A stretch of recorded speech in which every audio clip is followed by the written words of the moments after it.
एक normal life जीने के लिए हमें रोटी, कपड़ा और मकान के अलावा अगर किसी चीज की सबसे ज्यादा जरूरत है वो है education. Education is the most powerful weapon which you can use to change the world. Degree college के लिए जब छात्र आंदोलन करते हैं, छात्र आंदोलन को दबा दिया जाए। खुद को बादशाह हिंदुस्तान समझ बैठी है।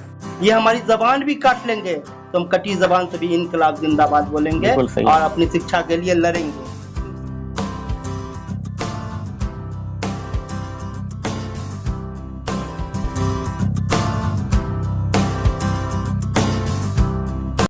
Hi everyone, my name is Mohammad Ehsan and welcome to our channel Monitor on Duty। एक नॉर्मल लाइफ जीने के लिए हमें रोटी, कपड़ा और मकान के अलावा अगर किसी चीज की सबसे ज्यादा जरूरत है वो है एजुकेशन। एजुकेशन से आपकी हर खुशियां हासिल की जा सकती है, आपकी हर तमन्नाएं पूरी की जा सकती है। एजुकेशन ही एक वाहिद ऐसी चीज है पूरी दुनिया के अंदर में। अगर आपके पास धन है, दौलत है तो आप इसे गोल्ड में कन्वर्ट कर सकते हैं, डायमंड में कन्वर्ट कर सकते हैं। अगर इसी धन दौलत को अगर आप नॉलेज में कन्वर्ट करते हैं तो ये आपकी जिंदगी के आखिरी टाइम तक आपके साथ रहेगा। When you will chase the knowledge, the number will follow। और मोस्ट ऑफ द स्टूडेंट जो हमारे गांव के हैं उनको एक प्रॉपर एजुकेशन नहीं मिलने के कारण उनको अपना गांव छोड़ना पड़ता है, उनको अपना डिस्ट्रिक्ट छोड़ना पड़ता है, उनको अपना स्टेट यहाँ तक के छोड़ना पड़ता है और इंडिया की डिफरेंट सिटी में उनको जाना पड़ता है अच्छे एजुकेशन के लिए। इसी मुद्दे पे आज हम बात करने वाले हैं। And as you can see the gentleman, his name is Mr. Gulfam Rahmani and he is very famous amongst all the students in Bihar।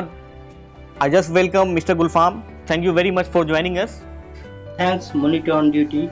Mr. Gulfam, पहले आप अपने बारे में थोड़ा हमारे व्यूअर को बताइए। मैं गुलफाम मिथिलावादी गुलफाम रहमानी RJKS कॉलेज में असिस्टेंट लेक्चरर हूँ और पूर्व छात्र नेता रह चुका हूँ। और मेरा आपसे पहला क्वेश्चन ये रहेगा, जो आपका जो एरिया अलीनगर है, हरसिनपुर गांव जिसके अंदर आता है विधानसभा, हाँ मतलब अलीनगर विधानसभा में जो हरसिनपुर गांव आता है, यहाँ पे आपका क्या मशवरा है, आपका क्या राय है एजुकेशन के हालात के ऊपर, आप क्या बोलना चाहेंगे?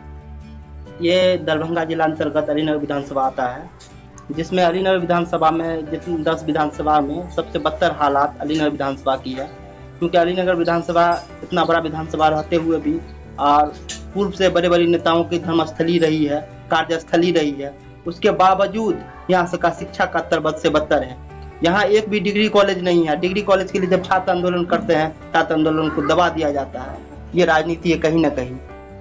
तो आपको क्या लगता है कि इसमें एक रेवोल्यूशन की जरूरत है, एक बदलाव चाहिए हमें? ये बदलाव तो जरूरी है, क्योंकि अगर हम पूर्ववर्ती छात्र जो काफी पैदल चल कर गाँव से दूर दराज इलाके में जाके दिल्ली, दरभंगा, पटना में जाके पढ़े हैं, उन लोगों को चाहिए पूर्ववर्ती छात्रों को यूनिट होकर यहाँ डिग्री कॉलेज की स्थापना में अपना पूर्णतः योगदान दें। काफ़ी अच्छे मुद्दे पे आपने फोकस किया और ये मुद्दा काफ़ी सीरियस है, हमें इस पे गवर्नमेंट को काफ़ी सोचना पड़ेगा सीरियसली होके। ये तो कुछ काम होने वाला नहीं है, क्योंकि अगर बच्चे लोग, हमारे गांव के बच्चे लोग अगर नहीं पढ़ेंगे, उनको अगर अच्छी शिक्षा नहीं मिलेगी, अच्छी एजुकेशन अगर उनको नहीं मिलेगी तो ऑफकोर्स हमारी इंडिया का जो फ्यूचर है वो ब्राइट बिल्कुल नहीं होगा। मिस्टर एहसान साहब, ये गोंगी बहरी सरकार हमेशा कुछ समझती नहीं है। ये चाहती है, ये खुद को बादशाह हिंदुस्तान समझ बैठी है, जबकि ये लोकतंत्र है और हम लोग लोकतंत्र की आवाम। ये हमारी जबान भी काट लेंगे तो हम कटी जबान से भी इनकलाब जिंदाबाद बोलेंगे और अपनी शिक्षा के लिए लड़ेंगे। क्योंकि शिक्षा ही, धर्म किसी को बर्बाद करती है लेकिन शिक्षा उच्च स्तर तक पहुंचाती है। शिक्षा से बढ़ के कोई गुण नहीं है। और मिस्टर गुलफाम, मैं आपसे ये जानना चाहूंगा कि अभी के वक्त में जो आपका एरिया है अलीनगर ब्लॉक, हरसिनपुर गाँव, आपके गाँव में, आपके क्षेत्र में सबसे ज्यादा किस चीज की जरूरत है जो पर्सनली आपको ऐसा लगता है कि नहीं ये चेंज होना चाहिए? आप क्या अपील करना चाहेंगे गवर्नमेंट को? हम गवर्नमेंट को सबसे अपील करना चाहेंगे, शिक्षा का स्तर में सुधार होना चाहिए। शिक्षा के स्तर के सुधार की सबसे बड़ी प्रक्रिया है कि आपको हाई स्कूल खोल देने से या +2 खोल देने से नहीं होगा। आपको उसमें शिक्षक भी लाना जरूरी होगा, जो आदमी ऐसी शिक्षा हो जैसे कि प्राइवेट स्कूल में शिक्षक हो। लेकिन उसमें कुछ गार्जियन की भी कमी हम मानते हैं कि अगर आप प्राइवेट स्कूल में ट्यूशन फी देते हैं तो जाकर पूछते हैं कि कैसी शिक्षा हो रही है। लेकिन आप जब टैक्स पे ही है, टैक्स दे के आपके सरकारी स्कूल में शिक्षक आते हैं तो उनसे क्यों नहीं सवाल करते हैं जाके कि बच्चे क्यों नहीं पढ़ रहे हैं, हमारे बच्चे आगे क्यों नहीं बढ़ रहे हैं? Sorry for interrupt you mister Gulfam, आपने बोला कि यहाँ पे स्कूल वगैरह में, कॉलेज में क्लास नहीं होता है, जिसकी वजह से हमें प्राइवेट ट्यूशन जो है हमें ज्वाइन करना पड़ता है। तो 90% या 80% जो स्टूडेंट मुंबई के अंदर में, वो मोस्टली है ना, उनको जो ना ट्यूशन या कोचिंग की जरूरत नहीं पड़ती है, वो कॉलेज से ही या स्कूल से ही मतलब अपना क्लास जो पूरा करते हैं। मेरा मानना है कि इसमें कहीं ना कहीं गार्जियन की या गांव वाले की भी कमी है। क्योंकि जब आप टैक्स पे, आपके टैक्स पैसे से वो शिक्षक है तो आपको जाकर शिक्षक से सवाल करने का पूरा हक है। और सरकार ये आपको हक देती है कि आपके शिक्षक आपके बच्चे को पढ़ाते हैं नहीं पढ़ाते हैं, सबके जिम्मेदार आप हैं। अगर आप एक प्राइवेट कॉलेज में अपने बच्चे को पढ़ने को देते हैं तो वहाँ तो आप जाते हैं, क्वेश्चन करते हैं कि मेरा बच्चा आगे क्यों नहीं बढ़ा, क्यों नहीं पढ़ा। लेकिन इस बात का आप कभी ध्यान नहीं देते हैं कि आपकी जो टैक्स पे ही है, आपके टैक्स पैसे से वो शिक्षक है, वो क्यों नहीं पढ़ा रहा आपको। अगर वो आप ध्यान दीजिएगा तो आजकल 10th किया, परसों +2 करेगा, तो उसके बाद प्रोफेशनल कोर्स भी कर सकता है। ग्रेजुएशन करने के बाद BPSC IAS IPS भी बन सकता है। तो ये तो सवालात, ये बड़ी सवालात नहीं है आपकी। ये सवालात में सबसे पहले मेरा आज के वक्त का जो हालात है उसमें गार्जियन का कहीं ना कहीं गार्जियन का फॉल्ट है। वो ध्यान नहीं देते अपने बच्चे पे कि उनके बच्चे कर क्या रहे हैं, ना ही कभी उनके स्कूल या कॉलेज जाके वो चेक करते हैं। एजुकेशन दी हुई है जी, आपको एजुकेशन प्राप्त करने का अधिकार है, वो आपसे कोई छीन नहीं सकता है, फंडामेंटल राइट है। और मैं आपसे ये पूछना चाहूंगा कि आप अपने तरफ से अपने क्षेत्र में लोगों को जागरूक करने के लिए आप क्या कोशिश कर रहे हैं, क्या प्रयास कर रहे हैं, क्या कुछ दे रहे हैं हरसिनपुर के सोसाइटी को, हरसिनपुर के कल्चर को? मैं मिथिलाए मिल्लत का राष्ट्रीय अध्यक्ष भी हूँ, जो मेरी सामाजिक संगठन है। ये खास करके दलित माइनॉरिटी तबके के बच्चों के लिए काम करती है। बच्चों के लिए ये काम करती है कि घर घर जाकर, जो मेरे वॉलंटियर है वो अभी कोरोना जब से आया है, कोरोना के लिए आदमी को जागरूक कर रहे हैं, पर शिक्षा के लिए जागरूक कर रहे हैं कि आप बच्चे स्कूल नहीं जा पा रहे हैं तो घर में रह के आपके गार्जियन को जो भी नॉलेज है वो आप पढ़ाइए और बच्चे को आगे बढ़ाइए।